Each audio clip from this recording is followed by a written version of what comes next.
I was like, dude, I'm gonna go insane if I don't fucking make music.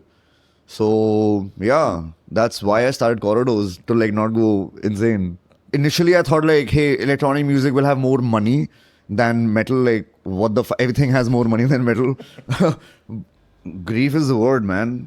Pain is the word. You know, like I was hella depressed and sad. Long walks in circles, but not being constant, but spiraling out, Up. ascending to a better place. And जिससे बनता है, वो जब निकालता नहीं है ना, तो it becomes a fucking pain. It is. It turns into like this burden that, you know, like this baggage. Sometimes it fucking fits like a fucking glove. Yeah. You know, what you send and what they send back, like, I'm like, okay, bhai, benchod, I'm sold. Yeah. The real dudes have leverage. They're like, you're playing our gig. Yeah. You know, Yeah. I'm going to pay you 5 grand. Take it or leave it. What do? You take it. The Metalhead community called me a fucking Right. sellout. And Rolling Stone did a fucking article on me and Bhencho I remember. वो Metalhead से, sorry, लड़ाई करवा दी मेरी यार. Oh. You know, fucking hell. They called me a sellout for becoming an electronic musician.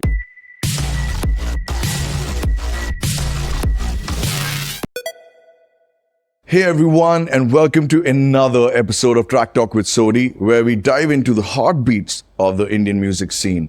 Well, today we have someone who's mastered the art of reinvention, from blistering solos in metal to intricate soundscapes in the electronic music. We have Rijul Victor with us, also known as Corridors. Rijul, What's up, brother? what's up, man? Thank you so much for joining, bro. It honestly means a lot. I mean, Cheers. starting out with TrakTalk, I think I've had great guests, and I'm so excited to have you as well. We're going to turn track talk into like some trash talk today. Absolutely, sir. So, bhai, Rijul, matlab, the whole idea was to really learn about Rijul Victor and the journey as a musician, and what you think about कि music industry में क्या चल रहा है और कैसा चल रहा है. पहला सवाल तो ये है कि भाई, you started 18 years back. You were 15 when you started, doing your gigs, and you started with metal. So, what was the influence? कहाँ से was there a first song that you were like, भाई मेरे को drummer बनना है यार? Because you know 12 instruments. So what was it that started off the entire journey? Well, I was an athlete before music happened, and I'm gonna start with like the real legit shit.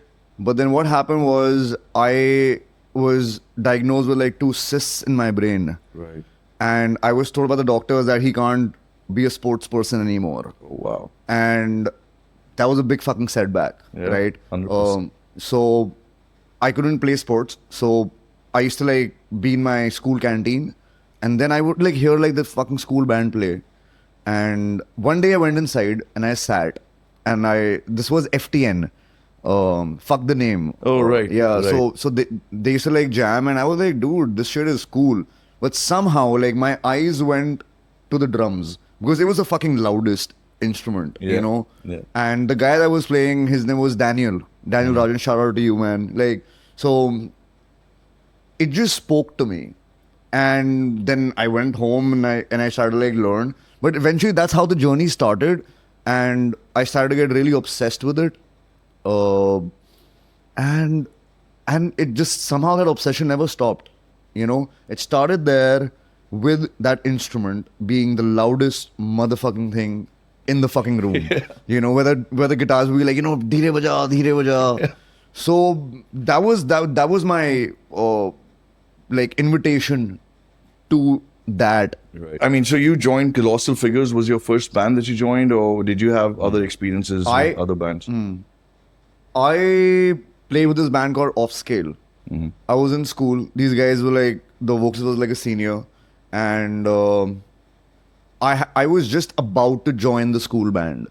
You know, I hadn't joined the school band yet, and these guys made a band. They asked me to play. So now they had passed out of school. I was still in school. We jammed. We made a band, and we played so much. We played Jack Daniel, Rock Awards, Rocktoberfest, the fucking works. And I was in school then. I was underage. Yeah. You know, so luckily, like my so Off Scale was where it started, and then I just passed out of school, and Colossal reached out. Right. Because a drummer left or some shit, and they had to play at IIM Ahmedabad. Okay. Battle of Bands. Right. They were like, okay, we play Lamb of God. We have a few originals. I'm like, okay. I went there. We jammed. We went to IM Ahmedabad, and we came second. I got the best drummer. Oh yeah. And got a lot of cash. Like I think I got like some $18,000 back in the day. Not bad. You know? Yeah. So that's how it started. So then we were in a fucking general train, okay? Like a general tatti. Hindustan की Indian Right. Railways tatti. हाँ, Like, मैं समझ गया, हाँ. उस train में हम लोग थे, and then we had this conversation. I was like, I like you guys. Like I would like to join your band, and they're like, we like you too. And that's when the journey started in 2010. Right. When Colossal got together as a whole, solid unit, and yeah, we worked our tits off, man. Yeah. So yeah, Colossal, hands down, like a solid band in my life. Yeah. Yeah, Because I remember Colossal एक बार Matchbox में play करा था. yeah. And मैं Lamb वो of God tribute. Exactly. And I had come to attend it, and I was like, भाई ये band तो काफी सही है. And I think that was the time when I got to know about you and Colossal Figures. And but what happened that you kind of moved away from metal and Colossal? What was the reason? I mean, some people know about this, but then for the ones that don't, our vocalist Govind, Right. like he fucking passed away. Right. In a tragic accident, and that fucked like everything up. Yeah. That fucked me up as a person, as a human being. Fuck the musician. Like if my career of music was like going up, it just tanked because I tanked. Right. And dude, like that was like the biggest episode of my life up until now. Yeah. I did not know anxiety. I did not know depression, like chronic depression, and all of it just happened. So because of that setback, I would still call it a setback because it set me back by like about 5 years. I wasn't as functional as I was. And that really like fucked me so bad that I was like, I can't be in a band anymore. Right. Like fuck this, I can't bear this pain again. So I was like, but music karunga, magar akele karunga. हाँ. And that's when I figured there is this electronic music scene going on, and I could like somehow like foresee that this is going to be the future.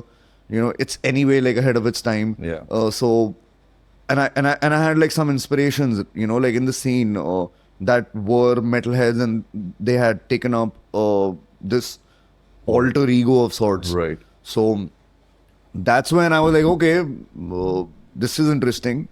But even before that, I was anyway fucking making electronic music on my own, like, just to like experiment. But then this time I was like, let's take it seriously. Right. And that's how Corridors was born. Okay. And I've said this before, it was born out of an absolute necessity because I was going crazy. Right. Because I wasn't making music. Yeah. There was something I was like, dude, I'm gonna go insane if I don't fucking make music.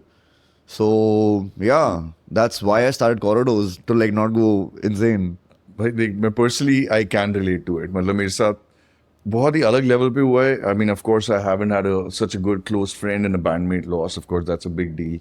But मतलब in terms of मैंने बड़ी सारे back and forth किया है in terms of work. But somehow to get back to music, somehow to become that artist, somehow just integrate that whole thing in my life, regardless of what's happening in my life. What was the influence in terms of choosing this particular genre? Because, I mean, you're a metalhead. You were a metalhead. It was all about Heavy shit. Like, aggression. And this is absolutely opposite. This is more calming. I think this also has some kind of healing nature that you're trying to also put out. Is that true, or what's the thing with it? Yeah, like the fact that you mentioned like the healing nature thing, Yeah. it happened because I started to like feel that. I initially I thought like, hey, electronic music will have more money than metal. Like, what the everything has more money than metal. So I was like, okay, it was a bit of a calculated move that I made, but the fucking bitch ass problem is that I again went to the underground side of electronic music. Right. Which again has like not that much money. As like, you play some EDM, Yeah. And I was like, fuck yaar, मैं कितना चूतिया हूँ, यहाँ इस industry में भी आके I've like gone to like this, niche sort of, Exactly. side, and that's when I was like, hey man, probably that's who I am. I run away from the mainstream. I don't Right. like it. Yeah. And then I found myself making music that was calming my nerves. Right. Because at that point I hadn't deep dived into like a lot of electronic music. Right. Like I'm being super honest. I did not know any of these artists that I know now. Right. So I was like, यार ऐसा कुछ है नहीं जो मेरे को सुनना है. So I made that, and then I later knew that this is known as ambient music. Right. I did not know ambient was a genre. Yeah. It happened way later when this was like categorized, like because I was like not that well informed. Yeah. So that happened, man, and it was like an extreme contrast, right? From fucking heavy ass Yeah. shit to like calm, ambient, down tempo shit. It was crazy for people and crazy for me, Right. to comprehend. But then I also saw like there was like these two parallel sides to me that can coexist. One that needs to let out aggression through music, and one that needs to go inwards. Absolutely. So I mean, this makes it all the more genuine, right? When you're not kind of inspired by certain thing, it's coming from within. That's Yeah. why ambient is calming my nerves. It's not like you're following a certain artist Yeah. and you're like, yes, some music banana. yeah. So I think it becomes way more genuine and way true to the art that you want to kind of put out. So that's actually great. And what about this album, Maudry? Oh. Okay, this is something that I did come across and I couldn't find anything online. You've done And- your fucking research. Yes, sir. And I was really curious to understand because I know it came from more of grief. And did grief influence your creativity or was it something of that sort? Grief is the word, man. Pain is the word. I was hella depressed and sad. And Maudry is basically, fuck this, no one's ever asked me this, but it's crazy. So I used to call Govind Maudry out of love. Oh, Marodia. right. Govind Marodia, Maudry. Maudry. तो मैं इसको Maudry बोलता था out of love. And when he died, when I started Corridors, I put out this album dedicated to him. I had a fucking album launch at Bandstand back in the day. Right. And then after that album launch, dude, like in like 2 days time, like depression just hit so bad, I did not release the album. I did not release the album after even having like whole press. Right. I did not release it. And what also happened was that my tastes shifted overnight. Oh. That I stopped relating to that album. And that coupled with chronic depression became a really fuck all cocktail. I got it. And so I didn't put it out. Oh, really? And no plans of putting it out? I will. Maybe? Yeah. I Because will. think- I will fucking put it out. It had 24 tracks back then. Oh, wow. Yeah, it had That's 20. great. Yeah, it had 24 tracks back then. I think I'm gonna put out like 15 or something. Yeah. But yeah, Akimani did the fucking artwork. Right. Oh, solid. Things really changed, right? At one point, the cocktail that you're talking about of all the bullshit जो Yeah. एक साथ आ गया भाई, and you मन नहीं करता कि तुम अपने गाने वो release करो when you don't relate to it. But I think releasing is just going to kind of. Do you think it's going to be a release for you in a particular way that कि भाई चलो ठीक है, it's out there finally. It's gonna be a release because it's become a burden. Oh. I think artists and musicians can probably relate to what I'm saying. When you have music you've made, एक तो बहनचोद music बनता नहीं है, हाँ. ठीक है, हाँ. सबसे. हाँ. And जिससे बनता है, वो जब निकालता नहीं है ना, हाँ. तो it becomes a fucking pain. It is. It turns into like this burden that, like this baggage. And when that happens, for some musicians, that's when you're like, it's about time, man. Right. So for me, it's become a burden. I'm at that phase where I want to fucking put it out there. So bhencho like हो गया. हो गया You know, निकालो भाई जल्दी हो गया. हाँ, Like, बिल्कुल यार और it's also कि listeners के लिए भी it's a birthday if somebody knows कि भाई there was an album that was supposed to be launched and he's following you or she's following you or they are following you they want to kind of know कि भाई कब आ रहा है ये we've been waiting for so long and I think उधर भी थोड़ा सा there's responsibility there. Yeah, I'm gonna hit them with 2 albums. Oh, lovely. One which is the most recent one. Yeah. This is the first time telling anybody. It's called Long Walks in Circles. Okay. It's already done. 5 years in the making. Wow. Yeah, 10 tracks. That is gonna be out. That's the real shit. Yeah. You know, where all my tastes aligned, I got serious. Yeah. So that is that. And Modri is what I was. Absolutely. So I'm gonna put that out like after it or before it. You know, what was I the don't know. reason behind naming the album? Long Walks in Circles.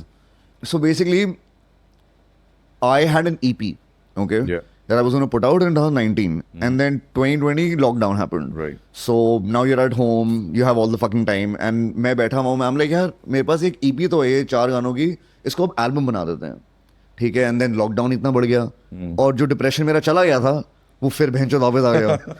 You know, बहुत लोग हैं यार.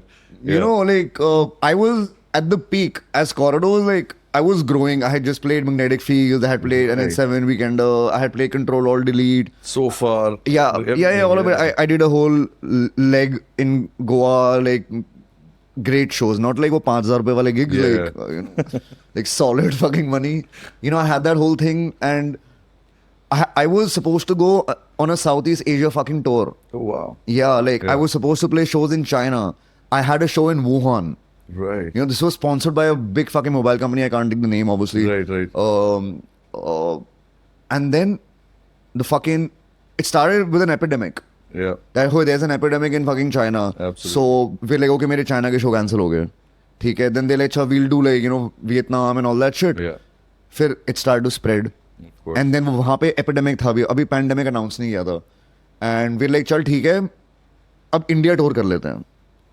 हम तो budget जो हमारा budget था उस समय 22 लाख रुपए का, तो वो आ गया 12 लाख रुपए पे. Of course. ठीक है. तो हमने इंडिया टूर कर लेते हैं. देन वो हो गया पैंडेमिक. Right. तो मैंने कहा दिल्ली का शो कर लेते हैं. वो भी खत्म, घर से बाहर नहीं निकल पाए.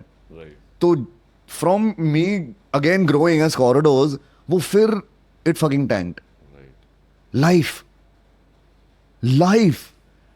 And when that happened, right, well, like that's why I was just telling you like why I got depressed again. Right. That was the backstory to that. Right. And then I was like, okay, man, I'm messed up. I'm locked in my room. This is crazy. What is happening in this world? So this album was me trying to like put that darkness that was within out. Yeah. As self-help. You know, so yeah, this album is not like a club album, not like for you to fucking go and like shake your ass at. Yeah. You know, this is like listen to it. You know, Yeah. it's a listening set album. So yeah, and where the name came from was that I used to be on my terrace because और कोई रास्ता था नहीं. So I found myself walking in goddamn circles. You know, and I started to find that process pretty crazy. That I'm like, there is no place to go. I'm fucking just walking in circles. My conversations are happening there. मेरा सारा music का सोचना, you know, life contemplation, whatever is just happening in that fucking circle, you know.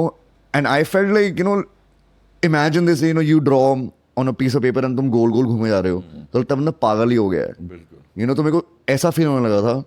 But then I was like, ये गोल घूमने में I'm not just there, I'm ascending. Right. So it's spiraling out. Okay. Long walks in circles, but not being constant, but spiraling out, Up.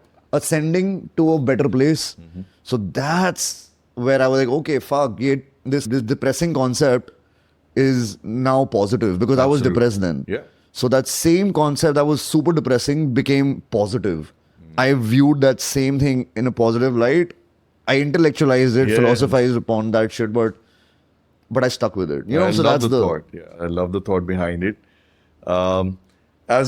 But when you went solo, like you go solo, your idea was कि मैं खुद करूँगा सब, मेरे को करना है, मेरा अपना vision apna ye. But then since then you've done a lot of collaborations. I saw, like, you know, you started with Nisa and like and so many other collaborations. Even on the 2023 release that you did, there's so many collaborations. And so does that change your whole perspective or the vision towards the song and the music that you're creating? Is it ever like not aligning well with your vision, but you're yet going forward with it? So is there a sense of compromise in it ever, or is it just uplifting? A lot of times with collaborations, it does not sit well. Right. So I reject those collabs and then I'll reach out to somebody else. The collaborations that come out and which are also going to come out in the future releases is just not me reaching out to one person. Sometimes it fucking fits like a fucking love. Yeah. You know, what you sent and what they send back, like, I'm like, okay, bhai, behenchod, I'm sold. Yeah. But sometimes I have to be like, hey, man, like, I'm not convinced. Yeah. And then I'm not convinced again. Yeah. So then I'm like, hey, man, I'm sorry. That's great. So it only comes out as a collaboration if it's making sense. So I'll give you an example, a very practical example. There is this one song on my album, very close to my heart. मैंने इतने vocalists को contact किया, उन्होंने जो भेजा मुझे साला समझ ही नहीं आया. So I gave up hope. I'm like, this song is not going to have a vocalist. And that was the only song जिसकी वजह से I waited for like about 1.5 years. I didn't release my album. And then I found this guy through an Instagram reel. His name is Coco. Okay. He sings in this band Signals W. Right. They're from Goa, Bombay.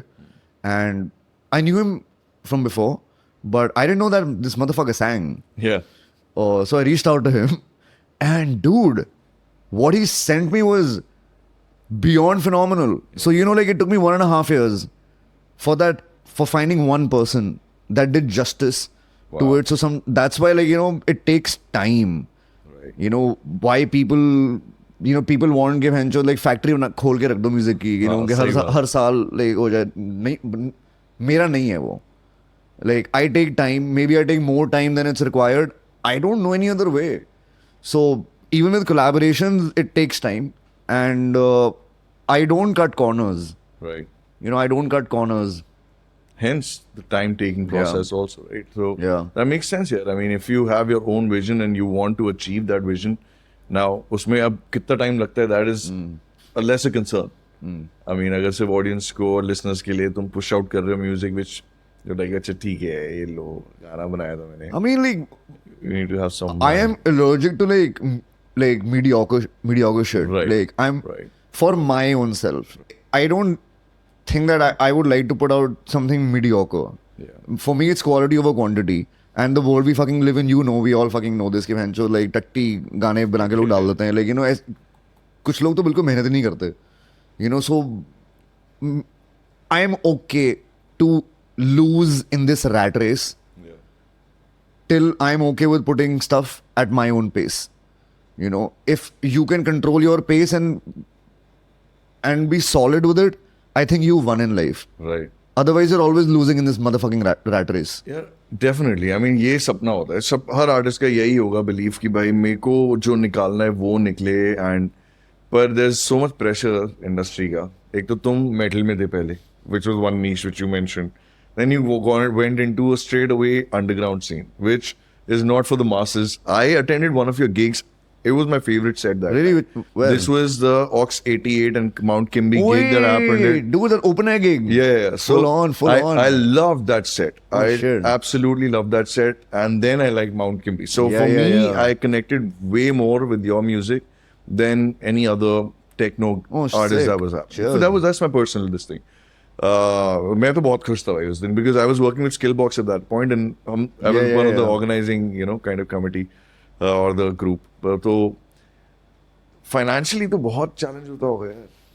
Music industry is not very kind in any case. So how do you make it happen? Like gigs. I've experienced this industry from different areas. Absolutely. So I can't comment on it from a umbrella statement के भैंचो के Of course. music industry because I've made a fuck ton of money, you know, and I've been broke as fuck. Yeah.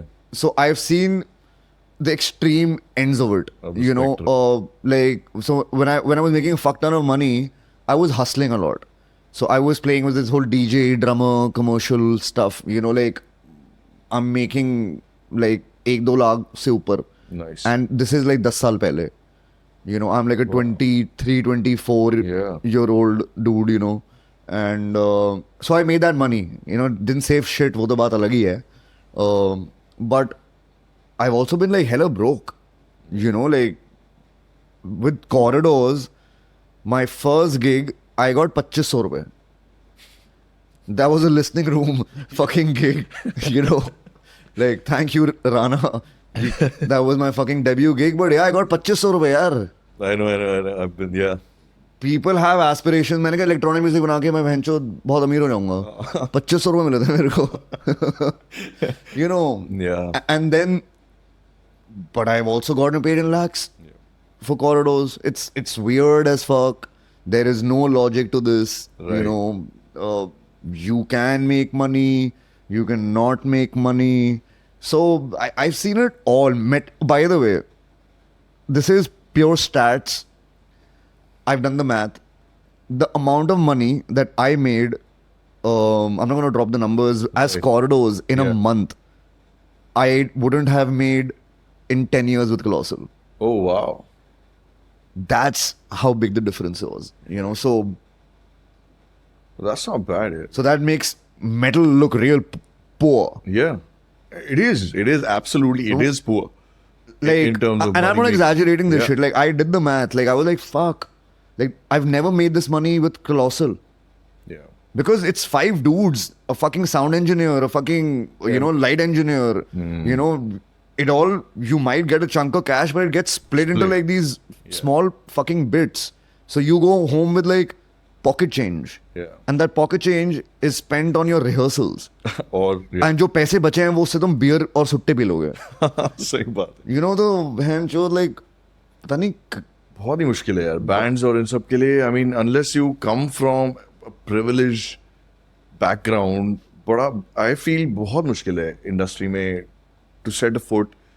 वो expenses संभालना initial promotion के और getting gigs और being in the scene और scene in the scene networking करना ये सब expense है. सो मैंने भी जैसे मैंने एक बार एक I won't take the venue's name बहुत ही पॉपुलर ले. नहीं लेंगे वो Take the बड़े fucking इंपॉर्टेंट है मेरी लाइफ में अब. बट उनके वेन्यू के लिए मैंने 4 पीस बैंड का 1.5 से 2 घंटे का लाइव सेट परफॉर्म किया था. We took home 6,000 rupees 4 piece band 1,500 रुपए पर बंदा. लाइक भाई मैं चने बेच के कर लूँ यार. What are you trying to I am saying चने बट भाई चने बेच के मोमो बेच के बंदा लाख रुपए कमा रहा है यार. 100% यार. सो दिस इज कहाँ. So you been in the industry for so long. तुमने मेटल भी देख लिया. तुमने देखा कि how there is a difference. Electronic करने से भाई ज्यादा पैसे आते हैं. what's happening at the back end, like venues or organizers? कहाँ पे पैसा फंस रहा है, कहाँ पे पैसा नहीं आ रहा, मतलब what's the challenge? Yeah, I can explain that. Yeah. So I'll give you an example: a metal band or a band, and then you have a DJ or an electronic musician. One person versus, let's say, 5-piece band, right? For a venue, you have logistics. You know, you have rental. कि equipment खरीदना है. एक band आ रहा है तो drums आएंगे, 2 guitar amp आएंगे, base amp आएगा, उनके साथ भैंचो 4 मॉनिटर आएंगे, 5 माइक्रोफोन आएंगे. अब आजकल तो लोगों को इन मॉनिटर्स चाहिए, यू नो, भैंचो वो अलग रेंटल है, यू नो. सो उनका 25-30 हज़ार रुपए का वो एक रेंटल आ रहा है. डीजे को आपने बुलाया, 5,000 रुपए में CDJs और पाइनियर आ गया आपका डीजे एम कंसोल, मॉनिटर 2 आ गए, तो आपका रेंटल 5 से 10 हज़ार रुपए में हो गया है वर्सेस 25 से 30 हज़ार रुपए. सो सी मैथ्स लाइक मेक सेंस. बिल्कुल. अब 5 लोग हैं, उनको पैसे देने हैं, ठीक है, वो कह रहे हैं हमें चाहिए 25 हज़ार रुपए बेसिक फी, 5 grand per person. राइट. यहाँ पे एक बंदा आ रहा है, वो कह रहा है मुझे चाहिए 25 हज़ार रुपए. Make Same sense fee. है ना? Absolutely. That's how this industry, electronic musicians, artists, DJs Makes make sense. more money by being solo versus 5 people. They have the venue has the same budget. Venue का budget 50,000 रुपए है रात का. 50,000 रुपए यहाँ पे गए. यहाँ पे ₹25,000 गए, ₹25,000 का उनको प्रॉफिट हो गया. They put it into fucking marketing or whatever. So that's why bands don't get programmed at venues. DJs do, because DJs are more profitable. Right. That's the whole economics, and like musicians don't understand this, and then they fucking get angry at promoters, the venue. If I fucking had a club, I will fucking program it the same goddamn fucking way, because I want to make money. This is capitalism 101. Yeah. But then music is people take music personally, right? That's why you get fucked up. Right. But what they don't understand is that you are a part of the F&B industry. Yeah. You're not a musician. You're a part in this food and beverage industry. Absolutely. You are a performer who is gonna come here, so उनको sales मिले, उनकी बार sales होए, लोग आए, आपको वो 2 लाख रुपए देंगे, जो एक बहुत अच्छी फी है एक आर्टिस्ट के लिए, क्योंकि आप 10 से 12 लाख रुपए की सेल्स करा रहे हो. Right. So why do people charge more? Because they charge more because they bring in that audience. PCRC charges a fucking ton, right? Absolutely. Some artists like they charge a lot, but then they're bringing in that audience. So it's economics. Yeah. It makes sense. So responsibility of a DJ or an electronic artist in terms of getting the audience slightly reduces because of that whole economic, right? That is happening also. I mean, if a DJ, for example, gets 200 people and the expense is relatively lower than a band, and then you get you get a band which probably gets double the amount of people, but the expense is way higher. It comes back to the same thing. So yeah, it makes a lot of sense. But venues say, "Yeah, bhai, ₹6,000 mat dena four-piece bands ko." That is being a very good venue. I mean, that is just not fair. वो ये सुन के ना तुम्हें ₹8,000 देंगे. 25% बढ़ाया bro. Yeah, वो ₹8,000 देंगे. सही में यार. एंड मेरे को एक और चीज कनेक्ट करनी थी कि जैसे यू सेड कि anxiety and depression became a big thing, and of course it happens to a lot of musicians who probably do not come from that privilege or trying to be musicians, and depression just kind of creeps into your life, right? And anxiety creeps into your life. Do you think the music industry in India has any kind of support for mental health for musicians? Any kind of support? Maybe just musicians around network? One platform comes to mind. Pause. Okay. It's started by Srijan, Right. drummer from Right. Parikrama, Srijan Mahajan, I believe. But there is Tatva, there is Okay Listen, there are platforms. Right. There are platforms, but you're still gonna be fucked. Yeah. You're still gonna go through that shit. Sure, these platforms may be of some help, but it's still your fucked up journey, man. Yeah. Right now I gave you 3 names. If there was even 300, Right. we would just have more cases Yeah. to take care of. Right. Because this depression and anxiety is real, because music is a very personal thing. And जब वो निकल नहीं पाती या फिर आप उसको निकाल नहीं पाते ना, वो it starts to eat you up. Right. And not everyone is lucky, and not everyone is gifted. Not everyone is super talented. देखो बेंचो 4 कॉर्ड बजा के बंदा अपने आप को म्यूजिशियन समझता है. उसके भी सपने हैं. Right. उसका भी डिप्रेशन वैलिड है. Right. कि उसको शोज नहीं मिल रहे. वो बात अलग है, वो तुम चूती हो, बट उसका भी डिप्रेशन वैलिड है. बिल्कुल. एंड देन कुछ लोग हैं जो That's absolutely true. And then कुछ लोग हैं जो बहुत टैलेंटेड हैं. उनको भी शोज नहीं मिलते. Right. वो भी चुद रहे हैं. सब फक हो रहे हैं. हाँ बिल्कुल. Right. You have to learn the system, otherwise you get fucked, and the system is fucked. So you have to learn it, and you learn it by being exploited. Absolutely. You learn it the hard way. Yeah, that's true. I have gotten my ass fucked it's fucking Right. as big as Uranus. I'm not kidding. Yeah, that I've was gotten fucked. Yeah. I have been exploited the fuck out I've learned it the hard way. That's why I know that, hey, try fucking with me now. Yeah. So then they don't fuck with you. They know that इसको चूतिया नहीं बना सकते. इसने कर लिया अपना काम. Dude, like, देखो, और जो लोग scene चला रहे हैं ना, they're all wannabe musicians. You're all fucking wannabe musicians. You wanted to be musicians, so musician, तुम बन नहीं पाए. So now they've become music promoters. Right. You know, Yeah. because they have the love for music, but then they have the love for capitalism Right. through music because they like to fucking party because everyone's a fucking alcoholic. Right. You know, Yeah. so that's what's happening. If you and dude, I'm telling you, look at this is a fucking challenge. Look at any fucking music promoter. Whatever name comes to mind, they always wanted to be a musician, Yeah. or they were in a band that did not work out, or they tried to do shit, it never worked. They tried to DJ, it did not work. Yeah. They get into fucking music promotion.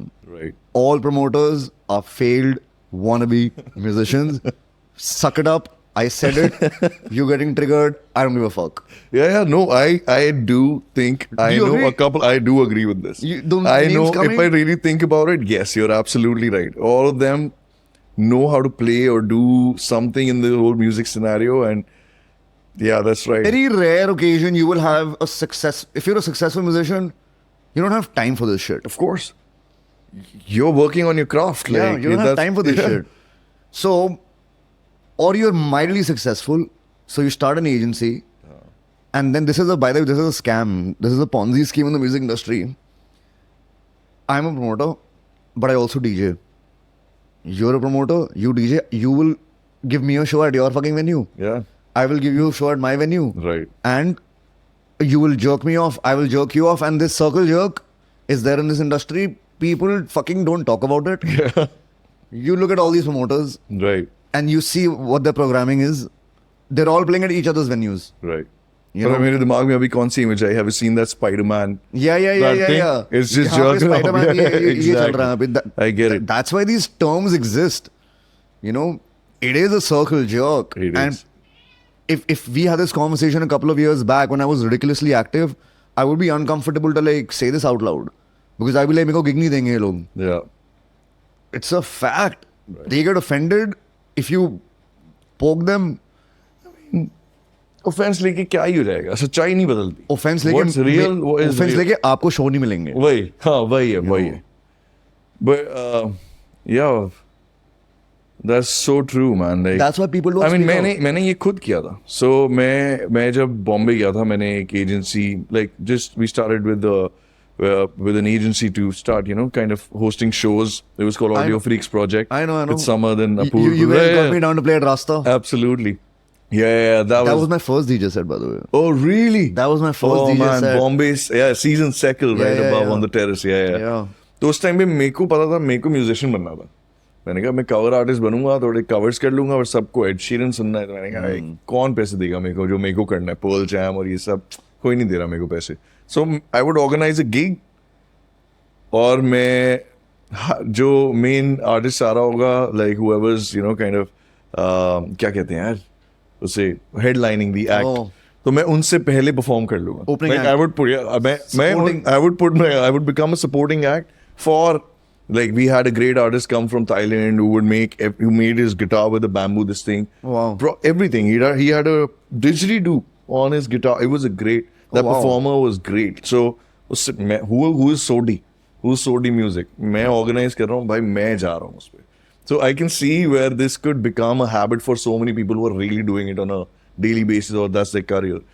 So अगर मैं अपने लिए कर रहा हूँ तो I'm sure this whole scene is also happening. Yeah, but मेरे को mental health का बहुत जानना था because I think there's the music scene with this whole accessibility of technology of, you know, making things easier for people to make music out of their rooms. I think there are more and more musicians who are coming out depressed because they don't have the stage, they don't have the space, they don't know how to come out and show their talent or show their craft or what songs they build. They have no clue about it.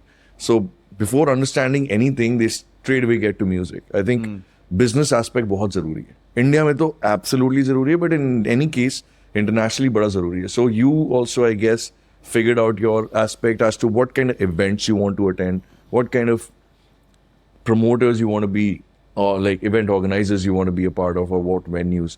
So is there a set system now for you A system for me to do what? to understand ki bhai, I know this would get me more money and more kind of this thing, or maybe मैं आज 10,000 के लिए कर रहा हूँ ये gig, but audience ज़्यादा आएगी मेरे को देखने की, तो maybe I'm gaining something else out of it. So I'm sure over the years you might have created a system where you know कि भाई ये promoter के साथ जाता हूँ, I know he does a great job at kind of releasing the payment or whatever it is, like, you know.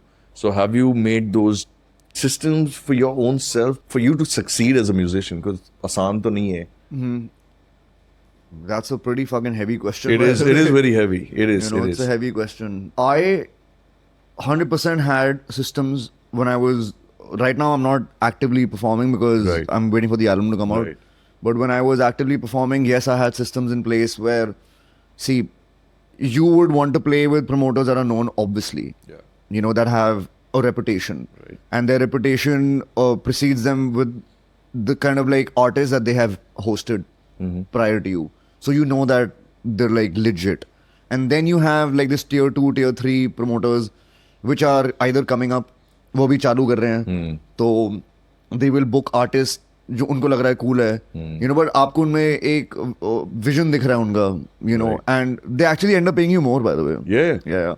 You know what I'm saying, right? And on time. Yeah. Because they are not, right now, not, they can't exploit you. Right. They have no leverage. Like, and the real dudes have leverage. They're like, you're playing our gig. Yeah. You know, Yeah. I'm going to pay you 5 grand. Take it or leave it. What do? You take it. Because you're like, 5 grand is not worth it. But the value that is being added is non-monetary. Right. So, and I think every artist, every musician will agree to this. What I'm saying is that two things. One is a monetary value, and then there is this additional value of whatever it may be. Right. Whether it's the exposure, you know, of a big stage where they're not paying you jack shit, but it's insane. Yeah. So even if they gave you your artist fee, but then what you're getting is beyond that. You can't measure it in money. So that value of that fucking experience is insane. So I would try and gauge Right. if this is valuable or not. And sometimes I played like with shitty promoters because I needed the cash. Right. Absolutely. You know, like I was doing music full time, so I fucking needed the cash. So like you have to just figure it out, man. And then after a point when I was playing a lot of shows, I stopped saying no to these guys. I stopped going below a certain budget because big promoters also like to cap a fee. Yeah. You know, and if you charge over that, then you're like, ये ज़्यादा पैसे मांग रहा है, you know, venture. So I've detached myself from the money aspect Right. of this industry now because it started to fucking make me go insane and make me question art. Right. And art can make you go insane if you don't have a sound mind. Fair enough. So so basically, yeah, like you get what I'm trying to say, right? Like now I'm detached from the money angle. I've done it for like fucking 15 years. Some people have done it, you know, right time, right place. Right. Or they've changed their forms. You know, we know a lot of musicians who used to be Western, Yeah. English, Yeah. vocalists, are now ukulele, Yeah. Hindiing it out, you know, doing great. Right. You know, some people call it evolving with the time. Some people call it selling their souls. You know, Right. Yeah. You can guess what I call it. I'm more on the latter side. You too. know, Yeah. but it works for them. I never wanted to do that. Right. Every musician has a fucking choice. Right. I'll give you one example of this artist called Mojo Jojo. You know, Akshay Johar. Of course I know. Phenomenal goddamn Yeah. fucking bass player. Yeah. What a fucking bass player. Right. His music skills and his production, like, alag dunya hai dono, right? Right. So at this party, Wopco, like I was having a conversation with him, like on a very candid, brutal conversation. I was like, yaar, Akshay, तेरा skills as a musician fucking prime. You know, जो तू music बना रहा है, वो बिल्कुल ही mainstream है, क्यों है? He's like, मेरे को पैसे कमाने हैं और मुझे पता है इससे ये होता है और ये बजा के कुछ नहीं मिला. I respected that. He had the balls to be aware and to say it, yeah, dude, this works. And it does. See, there are recipes to following shit in music. Yeah. Some people like me do not follow it, but I'm happy right now. I was bitter back then. So that's an option.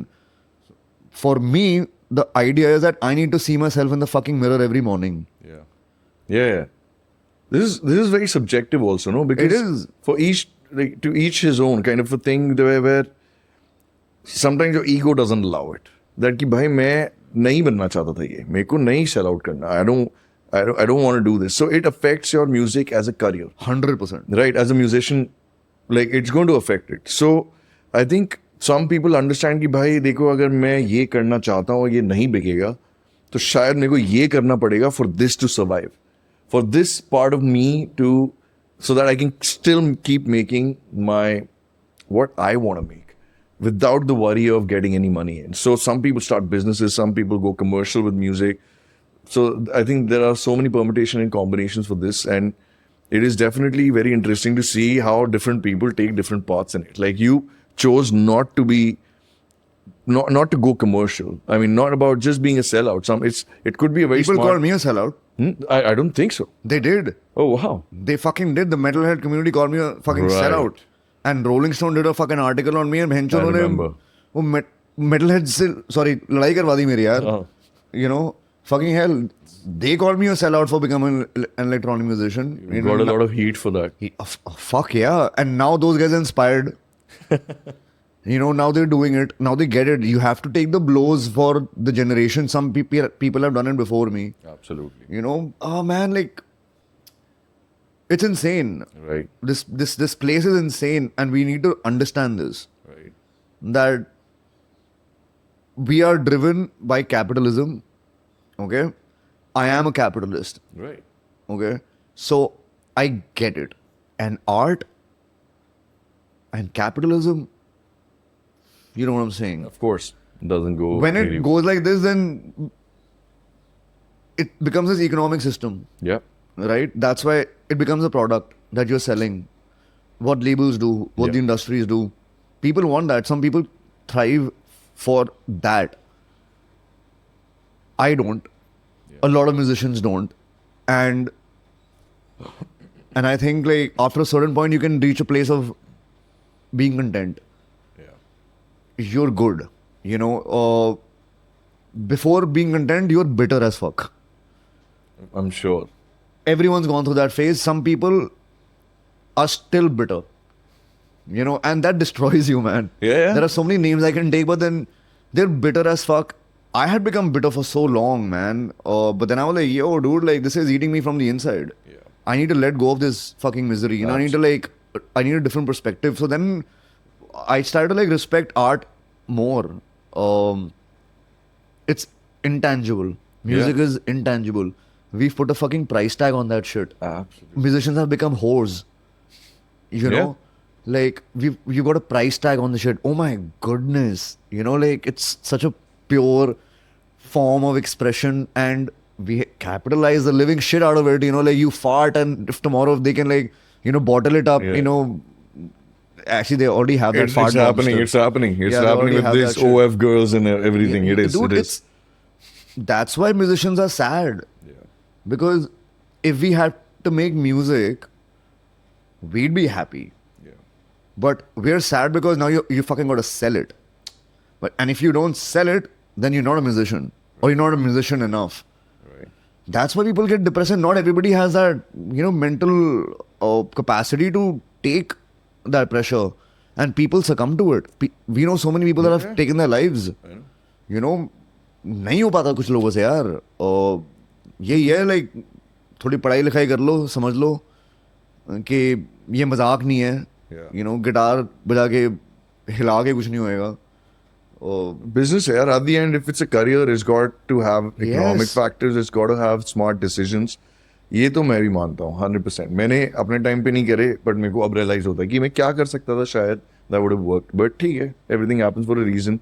अब you must be very happy to coming back to the whole metal thing because you just played the gig. You opened for Animals as leaders. Oh, fuck. Oh man, like that must be a dream, you know, like shit, like coming back Fucking and hell. straight away कि भाई मैं gig play कर रहा हूँ सीधे Animals as leaders के लिए with Colossal figures. It must be great. That was a dream. I was telling a friend that this is a dream that you didn't dream of. Yeah, You know, yeah, you get what I'm saying? yeah. I get it. I never thought of it. Like Animals as Leaders is like one of my heroes. Yeah, You know, I remember I was in college when Abhijit Sood, another drummer, killer musician, he sent me a Tempting Time. right. And I came back home from college and I was fucking stoned. Uh, and and my parents weren't there, so Yeah. I had these big speakers and dude, I pressed it or pressed play on that shit, and something happened. Number one, I was in shock. What the hell? Number two, I was sure, like post that disbelief, I was like, oh my goodness. Yeah. You know, like what is going on in this world? So that was my first experience with Animals as Leaders. And then when we get the call to like open for them, can you imagine? मेरी गांड फट के हाथ में आ गई थी. Yeah. मैंने कहा मैट ग्रात्स्का के सामने से पहले मेरे को ओपन करना है. सपना ही है भाई. भाई ऐसे सपने ये नाइटमेयर हो गया था मेरे लिए. हाँ मैं समझ रहा हूँ प्रेशर की वजह से अरे बट क्या भाई, सपना है भाई ये. Torsion Abbasi, right. you know, Javier, उनसे पहले बजाना है.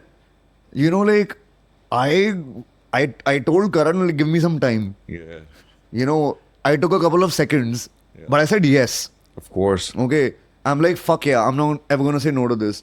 And then I was like, fuck. Then it hit me. You know, I got a bit panicky.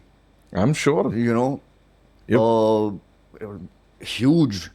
Playing after so long and straight away that kind of gig, I'm sure there's a lot of pressure, but कुछ opportunities होती हैं जो आप miss out नहीं कर सकते भाई. No matter Yeah. what the scenario is at Yeah, that yeah. point, you're like, you will regret it. And I This is think that you gig- would have if you would have said no. This is that second value I was telling you about, Yeah, where the value is way higher than any money. absolutely. They could have given us any amount of cash. Yeah, yeah. But the value, this is a story, right? That I can share, we can share Yeah. and talk about. Yeah. Like this will go with me for life. I fucking supported Animals as motherfucking leaders. You cannot put a price tag on that experience.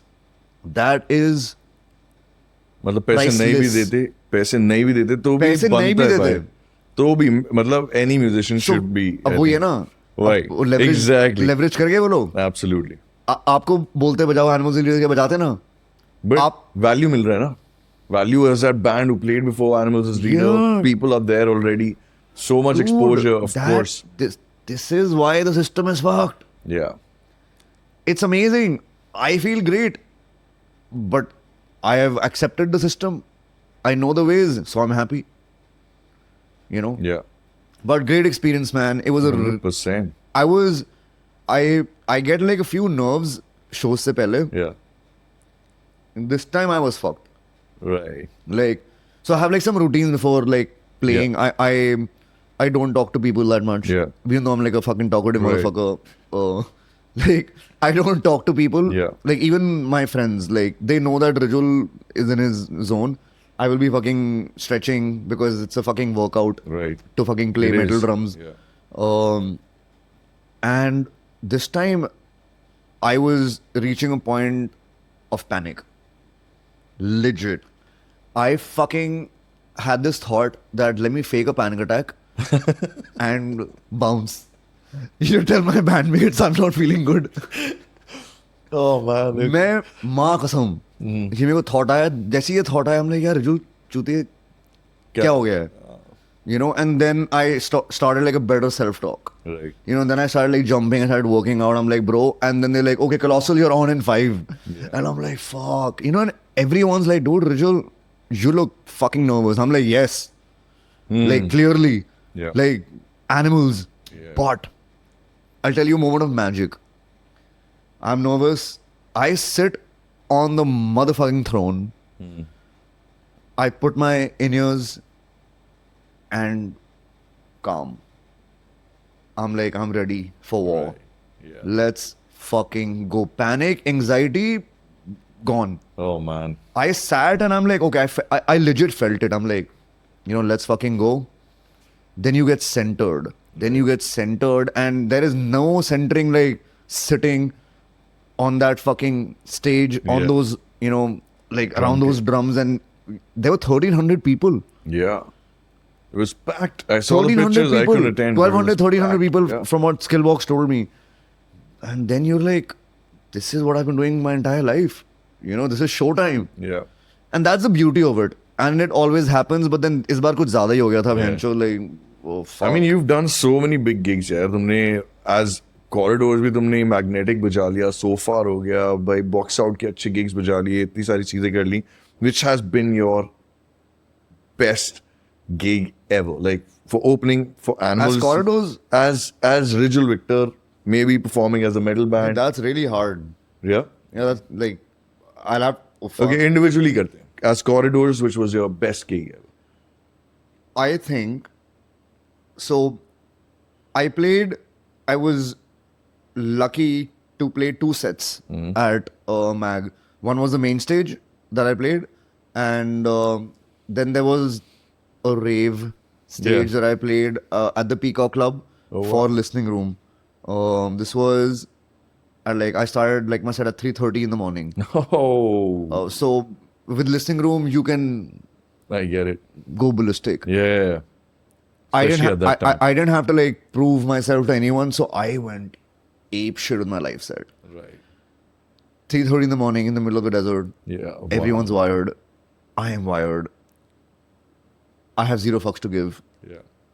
I think that was by far the greatest Ever. experience I had, where Great. I let go and I was at a place which was so iconic Right. as the Peacock Club. Yeah, dude, like fuck. I was like, fuck, I'm a raver, motherfucker. You know? Yeah. It felt good. A So new that for side. corridors, yes. You Right. know. Otherwise, like I'm too serious, I'm too involved. I have like Of course. to take care of too many things. you Yeah, know. I've seen you perform like too many instruments. Yeah. Like it kind of becomes I wouldn't call it unenjoyable. It's just like it started to You're become really like work. lost. Yeah. Exactly. You know, like it's like you're working. Like I'm like you're paying me to do something. You know, Right. so that I wasn't getting paid for. Right. You know what I'm saying? Yeah. Again, that I didn't get paid for, but that experience again, man. Like what the hell? Right. It was not about the money that got you the experience. Yeah. With Colossal, man, Colossal, I've had like way too many fucking moments. Oh, okay. You know, Colossal, I've had way too many. Like we've headlined so many gigs Yeah. where we're the master of puppets. Right. All you motherfuckers, Yeah. they do what we say. Right. So I've had those moments with Colossal innumerable times. But if there's a standout gig, I would say would be Rolling Stone Metal Awards, Okay. because that also What ended year? up 14, Okay. 15, Okay. because that also ended up being our last gig with Govind, because he died afterwards. Oh, wow. Okay. Yeah, and that gig was solid. We were at like our peak. We were like, Yeah. we were nominated for like whatever best band and Lodalasan, Right. So yeah, not because it was my last gig with Govind, but as a band, like we were just doing well. Right. We were in the best form, tight as Yeah. I don't want to say it, but you know Yeah. what I'm saying. Of course, I know what you're saying. Yeah. So tight as fuck. Yeah. Like we were solid, man. Like Yeah. we felt invincible. I felt invincible. I get it, yeah. You know, and then that also happened to be like the fucking last show with Govind. Right. You know, so it just makes it way more special. So yeah, dude, like And the band then dissolved. yeah, Pretty much, like right? the band. I mean, dissolved. Yeah, like we were just all grieving Right. a of loss of course. a fucking Of brother. course. It took us time, but then we had to do the tribute gig. Right. You know, to Govind. So we did that. We're all crying on stage playing. People are crying. I'm fucking crying. People people not seen me cry ever, and they see me Yeah. cry on stage. I mean, You know, dude, yeah. it was fucking tough. Right. So anyway, yeah. So these 2 gigs were the most memorable. Really nice, yeah. I completely understand also. I mean, it must have been tough for the entire band for sure. I mean, we're coming to the end of the, kind long of have the this been episode. going on for? I mean, this almost, I think we are almost at 1 hour, almost. Fuck. Yeah, not bad. You're good. You're good. Yeah, thanks. I think it's both of us. Yeah. ऐसे किसी को भी बिठा लेता तो नहीं होती हाँ. शायद ऐसी बात ना. I'm really glad कि तुम आए भाई. आज we could have a very open And since discussion. we also like go fucking way back. Way oh, by the back. way, like both of us motherfuckers were gonna get into a fist fight back in the day. Huh? Oh shit! I thought he won't bring it up. Yeah. We've had a history. I've had a. Yeah, I've not been a nice man in some phases of my life, but yeah, well, we're here and that's what matters. And I'm really glad that you came, man. I think my last question is like you've seen from metal to electronic. You've been in the scene. You've seen what venues do. You've seen what promoters do. You see what musicians go through. What do you think is what's coming up? For me personally, I see metal coming up, and I'm fucking excited about it, dude. I can't wait for it to come back full fledged. I think there's going to be a lot of new things that are going to come out of this whole electronic, era of music mixed with metal, which has already been done, but I think it's going to evolve in more. Where do you see what are the next trends, or where is the music scene really going in? At least India. We are currently living in the future. Right. You know, if we go back to like 2010, Right. imagine 2024, what the hell is happening with music? Yeah. What the hell is happening with technology? We are living in a super hyper intensive, creative, mad world. This is the fucking future Right. that we talked about. Yeah. You know, we're living it. It's only going to go insane. Old stuff is finding its way back, being remodeled. Yeah. Right? Like the 80s, 70s stuff is coming back as like The Weeknd and all that shit. Right. You know, everything, basically it's a cycle. It's a loop. I believe that. Yeah. It's like long walks in circles. It feels like it's going in circles, Yeah. but it's always fucking, Absolutely. Ascending. Yeah. ascending, always spiraling out, becoming something else. Of its own. Because creativity, there was a point where journalists and people were like talking about where music's like reached a saturation. You know, where Right. everything's a copy of a copy of a copy of a, Of course, yeah, I mean, Nine there's Inch too much Nails and, inspiration involved. Like, Yeah. but dude, look what the hell is happening. Like, musicians' art is still evolving. We didn't imagine कि कहाँ से क्या हो जाएगा. It's never going to stop. Yeah. It'll never be saturated, whether there's AI, whether there is Absolutely. any evolution of tech, to the point where musicians will never be obsolete. Right. Because what makes music is not the technical aspect of fucking music. It's the fucking soul behind it. Right. You know, the fact this form of art, which I find extremely superior to like any other, I'm sorry, motherfuckers, is because it's intangible. Yeah. Fuck. Yeah, yeah. How that it's magic, and a listener feels it, and that feeling is transferred through everything. That will never be taken away. Right. Fuck your computers, take it up your asshole. I don't give a fuck. Yeah. You will want a musician to sing and play a guitar in front of you 20 years down the line at a show. Absolutely. You know, Yeah. not a robot with big tits, Yeah. you know, programmed to do that shit. Come on, you ain't paying money for that. Of course. So, I am very hopeful for the future. I am fucking optimistic about the future. I have no fear of AI. Musicians are Yeah. shit scared. Right. I don't give a fuck. You know, I am super positive.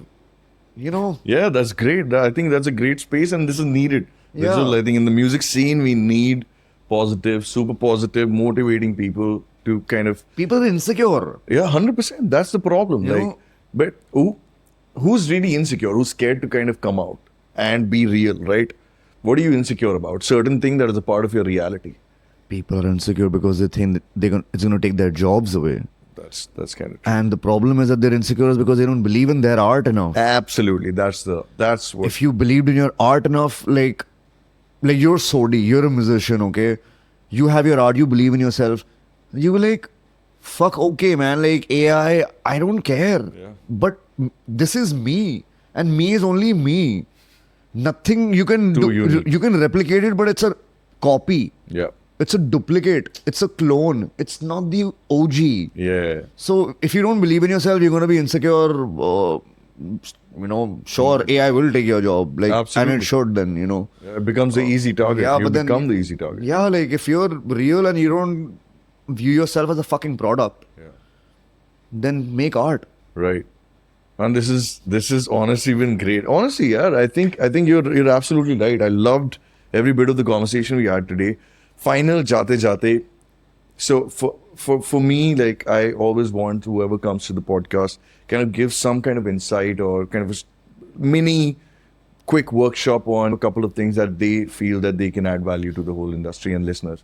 Mixing is something that I personally struggle with, and I'm sure there are a lot of people who are learning by Yeah, themselves. mixing's like a thing. It's a bitch. Right. Absolutely. And so what are there any tips and tricks that you could kind of help the listeners to kind of, For sure. probably So I'm not gonna tell you these are your compression Yeah. settings or set the reverb to this. That's Right. what Yeah. generally like 90% of वो YouTube पे मिल जाता है. सब लोग ये बोल रहे हैं. I learned this from YouTube again. Yeah. Very practical. People may or may not know about it. People are always like searching for like kick and sub का balance. Bass levels हमेशा off रहते हैं. Your speakers have they have the cone and there's a rubber bidding around Right. it. So just place your fingers right there, not at a loud volume. Right.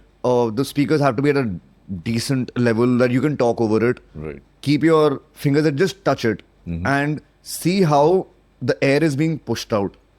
Right. This looks pretty wrong. Right. No, but we get it. We get it. Like with the air of the cone being pushed out. Yeah. So if it's like that, so yeah, like the kick should just subtly push the air up front, elevate the bass. Right. Feel that if it's hitting too hard, then your kick drum is loud.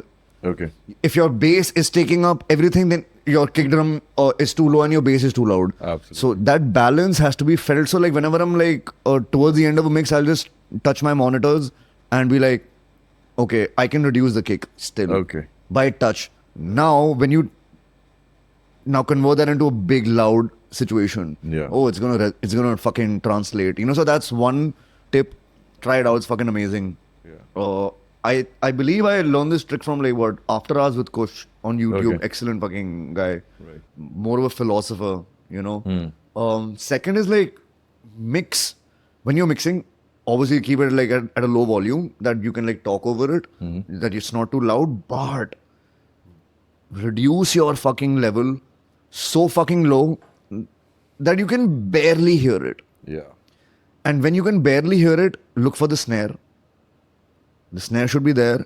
The vocals के syllables should be there. Right. Right. That should be there.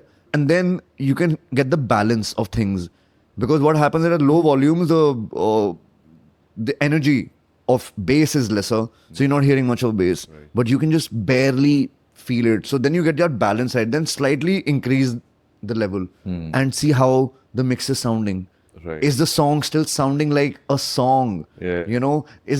Because at a low volume, your top end, your high end stuff, cymbals, whatever stuff, Yeah. if that is peaking, then you can already you get to know that, hey man, I gotta reduce that shit. ये कुछ ज़्यादा सुनाई दे रहा है.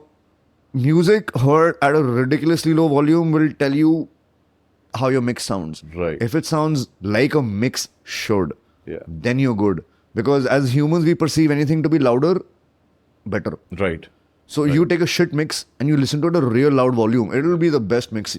Right. Oh. Listen to your mixes at a low volume. Loud volumes on your mixes is like suicide. So that's an Okay. absolute no-no. It took me years to do Thanks this. for that. Yeah. It took me years. Like it might be a basic for like professional mixing engineers, but Yeah. this advice is not for like fucking Of pro-ass course, motherfuckers. like I'm not a pro. Like for me, who's making a song just on Ableton, according to my understanding, this helps a lot. This Mix helps at a lot. volume that if we're in a room Right. or your partner walks in, you can talk. Right. She can hear you. You can, hear understood. them. Yeah. That's the level where you should like mix at. That's what I kept mentioning. That Right, level where you can like talk at, Right. even with headphones. Right.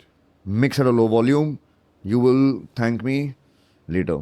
I thank you already, man. Thank you so much, Rijul. This has been great. Brother. Thank you so much for coming. I think it was amazing to have you. Sure, And dude. great insights. I love your story. Keep at it, man. Keep bringing us the good music. Oh, yeah. And Thank you for having me, man. Of course, we're going to wait for the albums to launch. And both Maudry and Walking. Long walks in circles. Long walks in circles. Sorry. Yeah, perfect. We spiral out, motherfuckers. No spiraling in. Yeah. But yeah, thank you everybody for listening to our podcast. This is only the second episode and a lot more to come. And yeah, it's been an honor having Rijul here. So thanks a lot. Peace out. Till next time. Bye-bye.